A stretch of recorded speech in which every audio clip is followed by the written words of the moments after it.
So go ahead. Awesome. You guys can go ahead and start.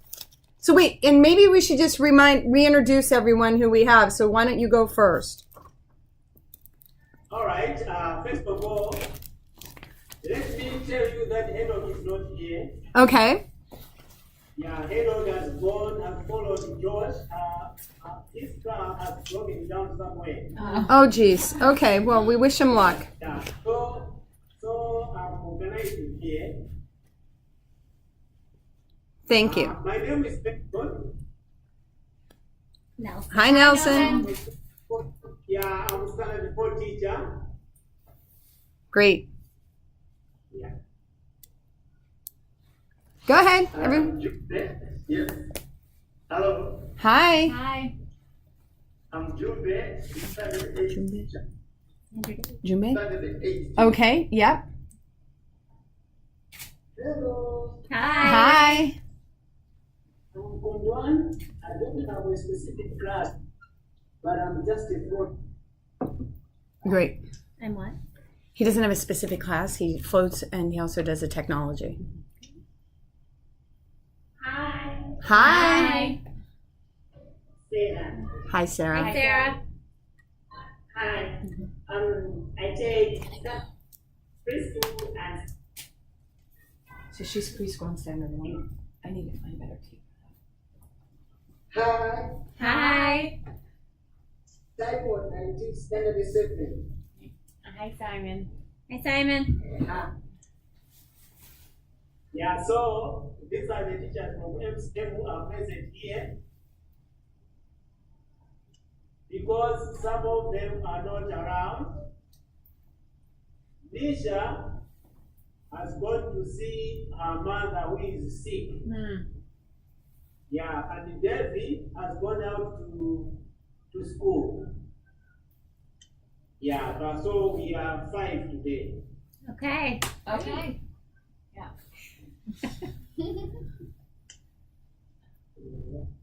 Should we introduce Now we want to hear from. Okay. Sure. I'm Annie. Hi, Annie. I teach 4th grade. I'm Betsy. I'm one of the 2nd grade teachers. I'm Madeline. I also teach 2nd grade. And I'm McKenzie. I also teach 2nd grade. Thank you.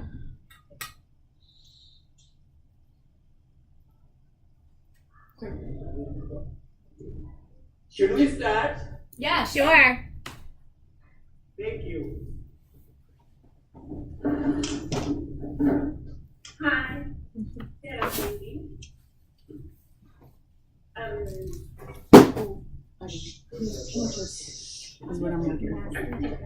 Does that tilt back? Sorry about that. We're having technical difficulties. Does the stand tilt back? Yeah, we're going to tip it back. Sorry. You didn't get that, did you, Con? It's like Connor, this is the last best call where they're laid teaching plan. back what they've learned from us. So it's a short call. Ha ha. All right, why is it not showing full screen? I think if you just can you tap on the green part. You're so smart. Okay, Genius. there we go. We're going to do that again. Okay, go ahead. I'm Sera. Yes, I'll be the first one to speak. I'll talk on differentiated instructions. Differential instruction. Yep. Yes. Here is whereby a teacher may change or vary his teaching strategy regarding based on the ability of the understanding levels of the children. Because learners understand differently, he may decide to maybe replace or just change his teaching strategy. this is just to allow all teachers to be in one board. Great job. May involve speaking, or maybe demonstrating, or maybe using visual materials. That's what I got from differentiated instructions. I like this one, but mostly I like the grouping because of the nature of the class that I taught. However, I find it a bit difficult to differentiate between differentiated instruction and multisensory teaching. To me, they seem to be talking about one thing. However, that's that. Thank you. Good job. I'm curious if we would want to address Sarah's question or the comment first, or if we want to go on. How would you like to do it? Would you like to present everything and then talk, or do you want to address it as they come along? I think you can address the question Okay. first, then we proceed. Okay. The question. So the question was, she's seeing different, multisensory seem very similar to her. So how does that work together? Who would like to field the question? I'm the moderator. I would say that I think when I talk about differentiated instruction, I think a lot of the things that many of you are talking about fall under that category. That's a big title for lots of the different things that you're talking about. So the multisensory instruction, when you talk about using different, your listening and seeing, that would be multisensory instruction, which is a form of differentiated instruction. Lots of things fall under the big umbrella term of differentiated instruction. Is that clear? Good. Great. Awesome. I got it. Okay. Who is next? Yeah. Hi. Hi, Nelson. Next on the second. First of all, let me appreciate for your efforts to assist us wherever necessary through your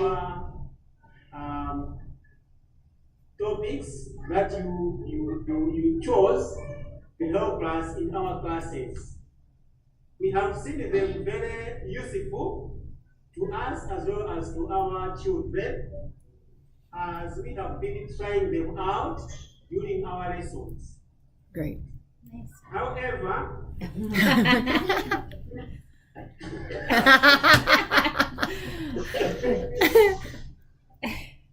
all right, my class has enjoyed trying out these sessions with them. My most important or very useful activity that I pose is about the use of multisensory teaching approach. The multisensory. I have seen it very useful because I have found that in my class there are learners with different problems. So to ensure that I reach them all within a lesson, it's very important to use the multisensory teaching approach. And it has been a very good time using this approach in my class. The most important things that I have observed in this, the use of this approach is that my learners, yes, they were able to keep on listening. They were always in touch with me when I was teaching. they were not distracted easily because they were able to follow what I was talking to them. And again, nobody would play because he also acted as the class management within the lesson, as each learner was able to understand me through the part which he could understand better. I also tried the use of ability groups. This also was very useful to me. I use it in mathematics as well as in languages such as English and Chichewa. I could see the children being able to help one another when they have problems, because when they have the same problem, they were able to understand one another easily and help one another. It was also easy to assist one another. The only challenge that I could find is that sometimes in my class I could be only alone, and my assistant teacher would not be there. So when I was assisting those learners with problems, the ones who are doing better would even not feel better that I left them alone. So that was the only challenge when I was using that approach. However, I have seen that these CPTs, they are helping us. So they came in, we have already planned our work, and we are just taking them, slotting them in within the lesson. And I hope maybe when we'll be planning the next session, we'll be able to put in these approaches so that the learners are able now to follow us as we'll be teaching them. That's great. However, I have enjoyed your company and your assistance, and I hope you will continue helping us. We will. Thank you. Do you want to Thank answer you. the question about how do you keep the other people engaged? Do you want to bet? So keeping the other students engaged while you're working with a group is something we deal with all the time. It's very tricky. And so some of the things I might do is have a different kind of piece of work for the kids to do while they're waiting for me, a quiet reading book, a child who's very strong, go over and help that group. So if it's a group that might be struggling, maybe have a student who really understands it, go over and help that group. I try not to leave groups for too long because that is something that happens where the kids, might lose their focus if you're not checking in with them. So does anyone else have any? No. Nice. I think also when you have a lot of groups finishing at different times, like Betsy said, having an early finisher activity. So whether that's a book, maybe another assignment, just to kind of keep them busy in that time while they're waiting for you. I think it's also important not to have it be a really fun activity so that kids aren't rushing through their work to get to that fun thing. So that's you have to balance that. Okay. That's a good Thank point. you. Good point. Great. Thanks, Nelson. Who is next? Oh, next is Simon. Hi, Simon. Hi, Simon. Yeah, hi.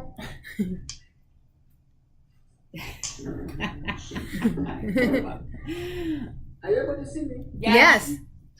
Oh, good. Right. Likewise, I've really enjoyed the trainings that we've had. During all the 5 sessions that we've had, I've learned a lot. Some of the things that I've learned include the ability of grouping, multi-sensory approach, differentiated instructions, assessment methods, and the brain breaks. Now, just today is when I will come to know that differentiated instruction is an umbrella term which is covering all these approaches. But I just want to share on the ability grouping. I really enjoyed this one because I tried it out in my class. It worked. So I want to share some of the strengths that came out from this technique. In the ability grouping, I understood that same academic level children learn the same content using the same instruction. So I don't know that we have at least 4 levels, which is high level, high middle level, the low middle level, and the low level students. I encountered some strength in my class, which include the high middle students are always active and they are excited to assist each other to achieve a specific goal. And again, the high level students utilize time that is given to them. They do this because they developed a competitive spirit, such that because when they finish an activity, they are given an extra work to do. So they work fast so that they should be given an extra activity to do. However, I discovered some pride in higher level students, and this pride demoralizes the children in the low levels.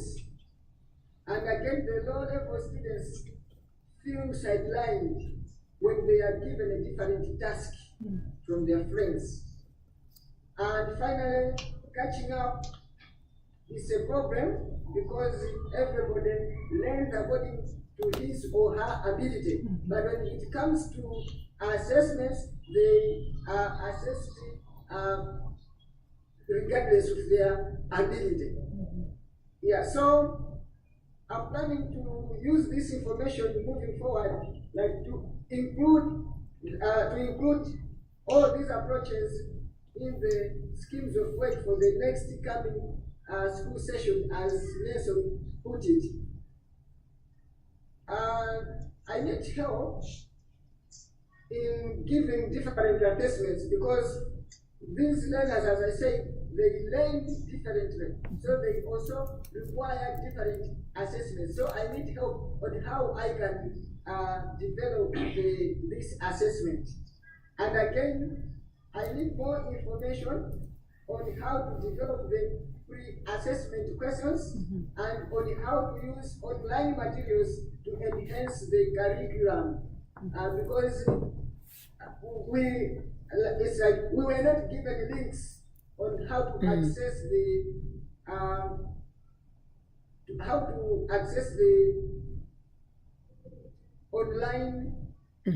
online materials that enhance our curriculum. Thank you so much. Thank you. Hi. Hi. I think first I want to address kind of the difficulty that you find when lower students maybe lose their motivation or don't feel as proud as your higher students. I think that's something that we see all the time, and with anything that we talk about, balance is really important. So are you able to switch those groups for different subjects or topics? Are you able to use ability groups for part of your lesson, but not all of it?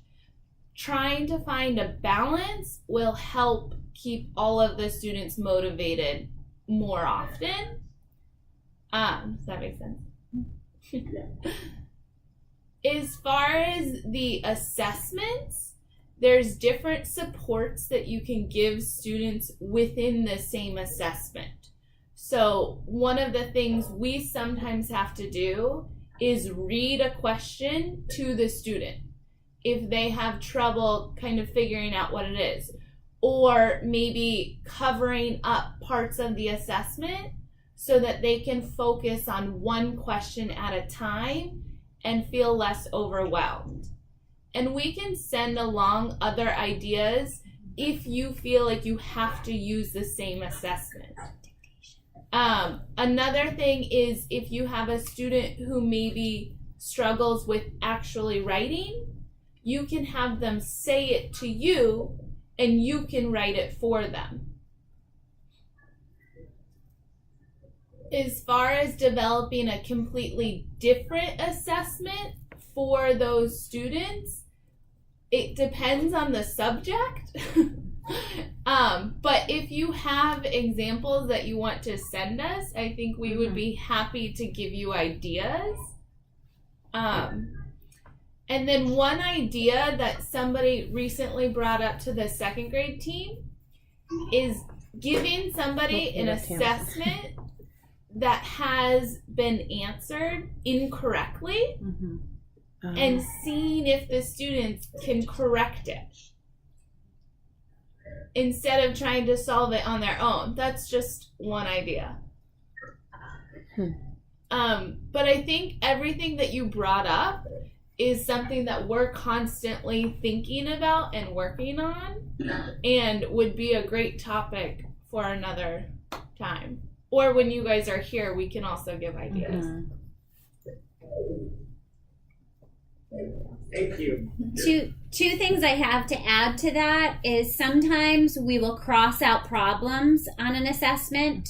So if there are 4 questions on an assessment that are looking at the same thing, for someone who's struggling, we may cross out 2 and have them show us how to do 2 of the problems rather than 4. Another thing that we do at Derby is we talk to the kids about how we all learn differently. And some kids are strong in math, and some kids are strong in writing, and some kids are good at outside activities, and that's okay. We all have our strengths, we have our weaknesses, and we can all help each other. So we don't try to hide it, we sort of make that a normal thing.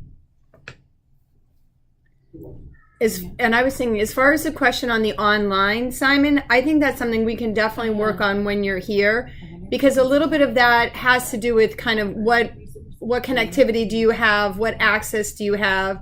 But I think that, I mean, we can help you with that here, just the best way to look for those information or those resources that could support what you're teaching.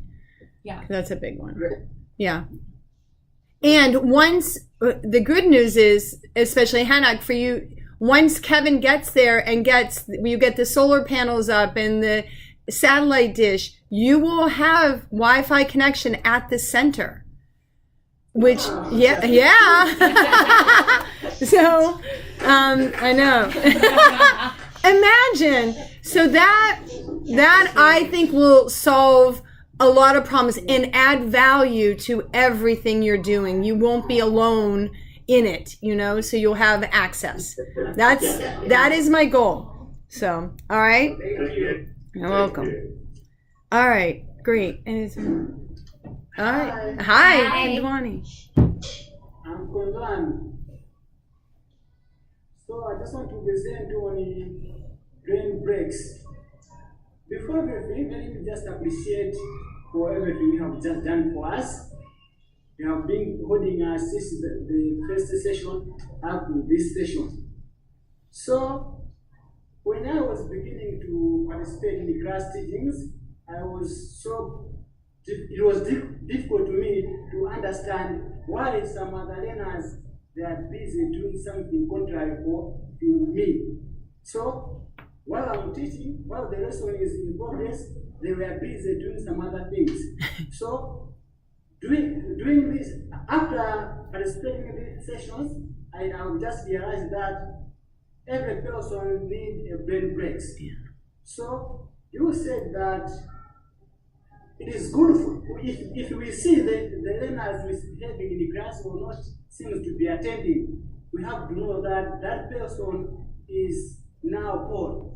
So we need to give him or her a brain break.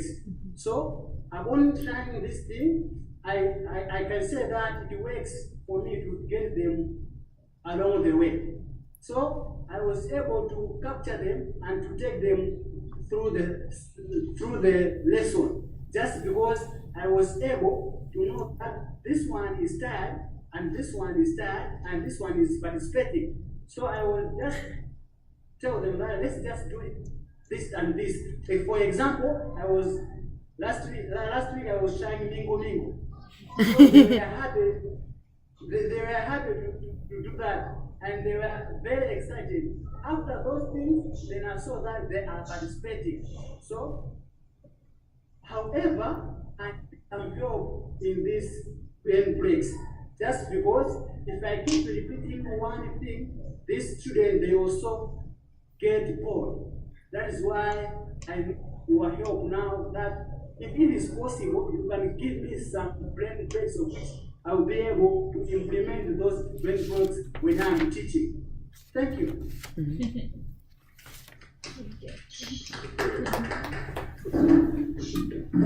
I'm wondering if it would help if we recorded some, if we just did videos. Yeah. So I could come in at some point, or you guys could do it for each other. So we're thinking here that we could start taking some videos of different breaks that everyone does in their classes, and send them, and then you could take a look, because I think it's easier sometimes to see it than to explain it. And there's also, there's a couple lists that we've sent with the other trainings.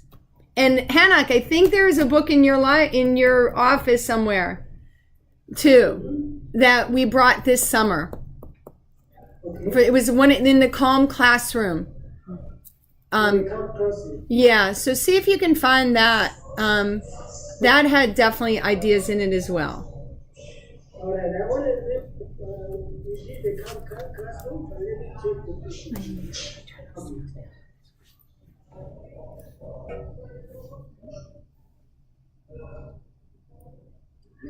We proceed? So go ahead.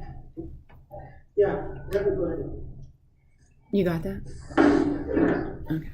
Hi. Hi. Jumbe. Mm-hmm. Jumbe is Hi. standard 8 teacher. Okay.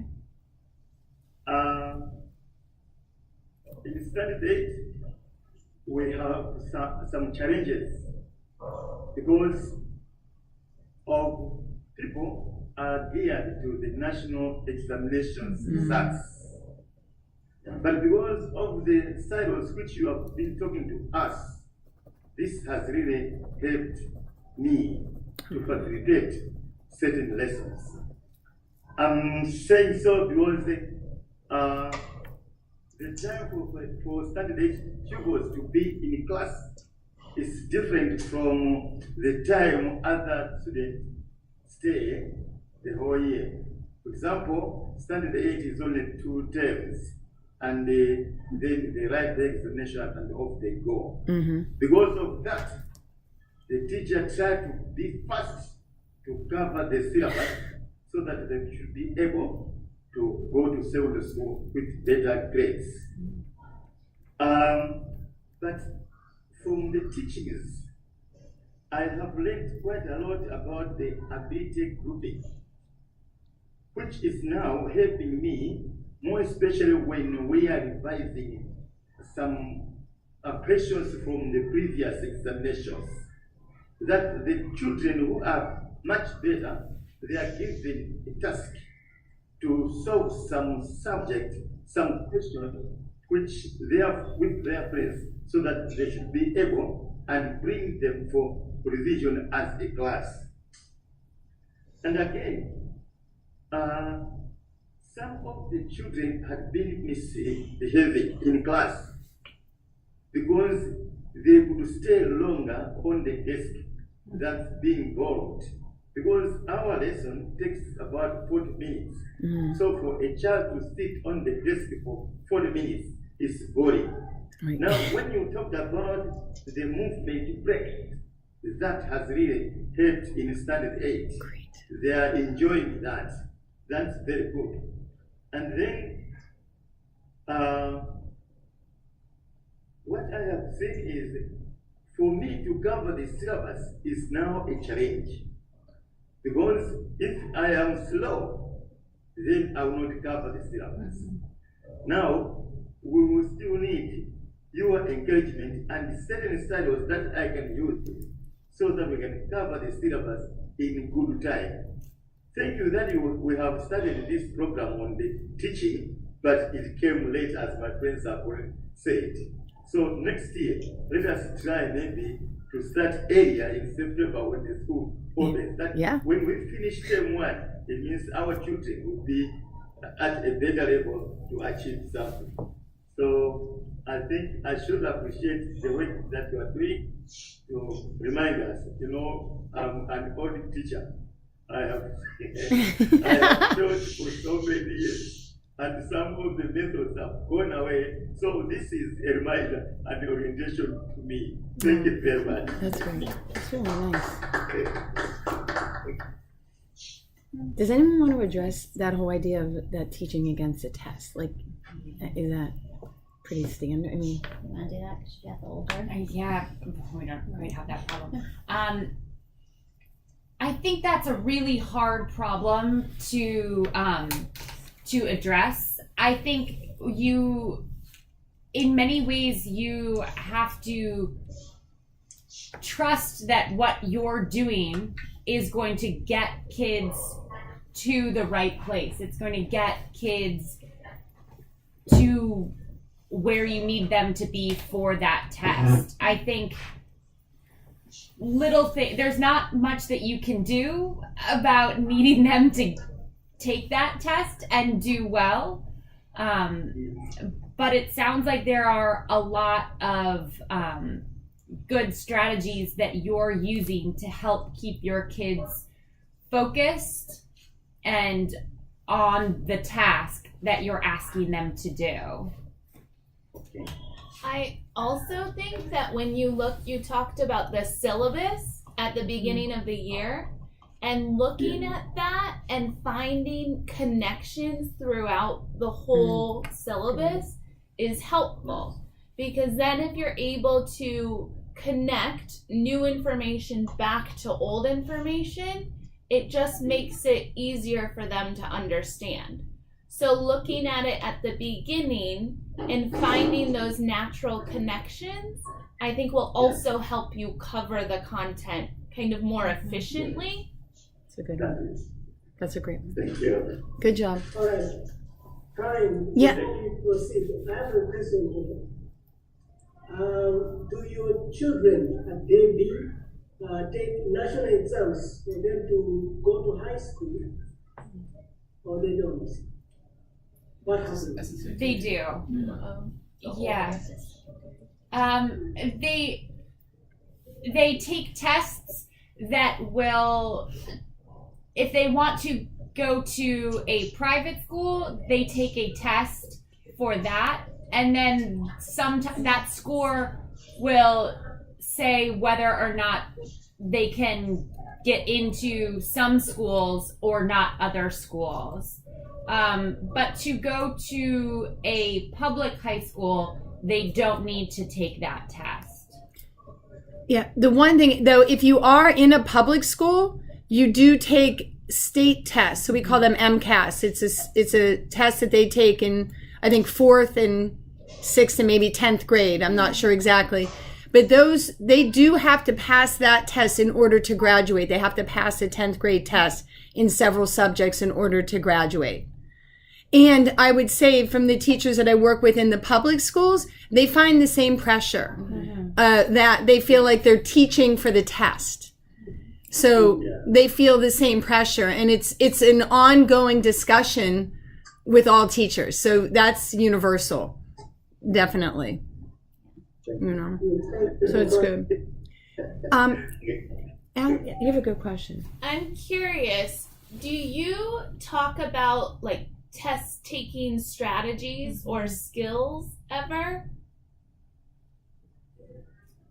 Yeah, so no. That's a good question. I think we only do it at classroom level, but interestingly, this year there is somebody coming in to just talk to the children about tests and the preparations for their tests. So yeah, we want to start that practice also. That's great. Yeah. That's great. Even in here in the United States too, to go on to college or university, there are standardized tests that are required for some schools, and a lot of people take classes on just how to take those tests. It's less about the content; it's more about the process of taking it. So that's great, Hanak. That's good. I Something also we can think talk about it's too. something that we even start in second grade. We start introducing those skills early on, so that's something that the younger students can learn. So when you're given a problem, what do you do first? And those are skills that can be taught not just at standard 8, but all the way up. That's great. That's very important for me to know, because as of now, my concentration is standard 8. But as you said, yes, I think it's very good to start with the lower grades so that they get prepared and get familiarized with the tests and the assessments. Thank you so much. That would be a great session for next year Yeah, for I'm us already- to focus on. I'm keeping a list. Great. Yeah. So we are done. I don't know if you have any comments or questions to ask, but that's what we have for today. Thank you. It's been such a privilege to work with all of you. I've really enjoyed it. Thank you. It sounds like all of you have been very thoughtful about the things that you've tried in your classroom, and that you have all found some things that do work and also found some things that don't work. And I think both of those are very valuable and helpful to know. Like Sera, you said in your class, with the very little ones, there are some things that just won't work, but other things that will. And I think both of those are really helpful and just show how well you all know your students that you're teaching. I know. So I'm excited that we're not going to leave you just go and be done and not come back and talk about this, because when the teachers come to Derby, they'll actually be able to see this in practice. They'll see it happening in all of the classrooms. And we'll talk a lot about it while you're here. And then my hope is that you'll bring it back. You'll bring back what you've learned to the other teachers. So hopefully, Hanak, in your teacher meetings, there'll be opportunity for them to talk about what they've learned and to even go in and help each other in different classrooms, in that whole teacher sharing. The other opportunity we have is you have 2 groups of teachers coming this summer, and I'm working with them to make sure that they're building off of what we've already done, so that they're not coming in and going to some other strategies, and we're going to just build this and it will just be continuing on. So they'll be great because they'll be able to see you in the classrooms and help you right then and there with any of the issues or problems you may be facing, and to give you encouragement for what you're already doing really well. So I'm super excited about that. So I feel like this will be a continuation of what what was started. So I know, and I have some good ideas for next year already. September 1. In September, yeah. I know. Anything else you guys want to add? I don't think so. I'm really looking forward to you all coming and seeing our classrooms and sharing information with you. I think it's going to be really great. All right. Thank you. Thank you. Bye. Oh, hold on. Wait. Tamison. Appreciate for what you've been doing, because these lessons, they are so helpful. Maybe we might just think on the class level for the children, but in my understanding, in November you talked about the grouping according to their strength, as Simon and the other teachers have already presented. So to me, that was so wonderful, because I saw that it really helps, in the sense that it helps even the learners themselves to know what what they are good at, and having known what they are good at, this can also create a very good opportunity for them, as even they grow, they can even be able to understand themselves, and even they can that can also help them to develop the goals that will even help them in the future. And not only that, but you also see that as far as they are interacting, they are also building that social relationship that also helps them to at least to be like a relief to some other situations. Remember, we are dealing with the vulnerable children, so bringing them together and having them share ideas, that also contributes a lot in terms of their emotional. So to me, I see that it's helping even more than just on the classroom level. So I really appreciate for all these lessons, and we are looking forward from you. Thank you. Thank you, Tamison. Awesome. All right. Thank you. Bye. Bye. Bye. Bye.